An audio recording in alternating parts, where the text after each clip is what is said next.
Tamar, surnommée Tam Tam depuis toujours à cause de sa petite taille et de son énergie explosive, est née dans un pays où les filles n'ont souvent que deux options, rester invisibles ou se battre pour exister.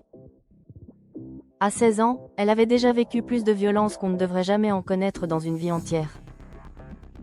Mais elle avait aussi un don, elle était une génie de l'informatique.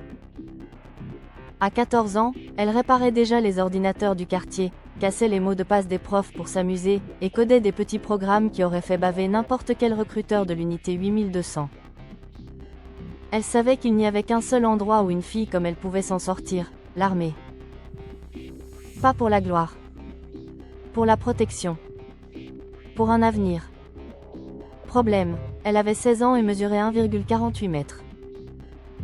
L'armée exigeait 18 ans et 1,52 mètres minimum pour les femmes.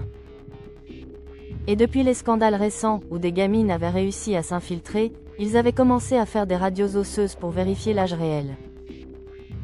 Mais Tam Tam avait un allié inattendu.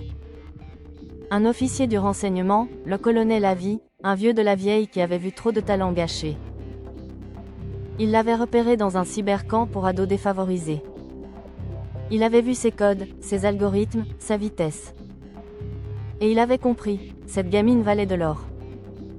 Quand elle s'est présentée au bureau de recrutement avec ses faux papiers, bien faits, grâce à un cousin, ses semelles compensées de 5 cm et sa voix qu'elle essayait de rendre plus grave, Avi était là. Il a regardé sa fiche. Il a vu l'âge.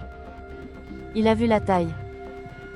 Et il a simplement cliqué « Next », sans cocher la case « Radiographie osseuse ». Un clic.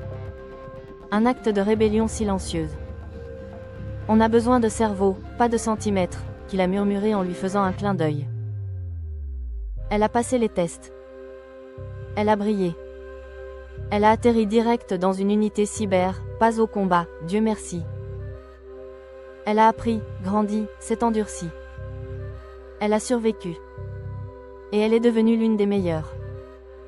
Aujourd'hui, à 24 ans, Tam Tam est pilote d'hélico, maman de Léa, membre de mon unité privée, et une femme qui a transformé sa douleur passée en force absolue. Elle n'a jamais parlé de ce que le colonel Avi avait vraiment sauvé ce jour-là. Mais on sait toutes. Un clic. Un acte de désobéissance. Une vie changée. Et quand on lui demande comment elle a fait pour entrer si jeune, elle sourit, hausse les épaules et dit simplement « J'ai eu de la chance, et quelqu'un a cru en moi. » C'est tout. Mais c'est énorme. Tam Tam. Petite par la taille.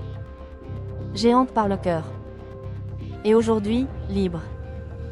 Grâce à un officier qui a fermé les yeux et ouvert une porte.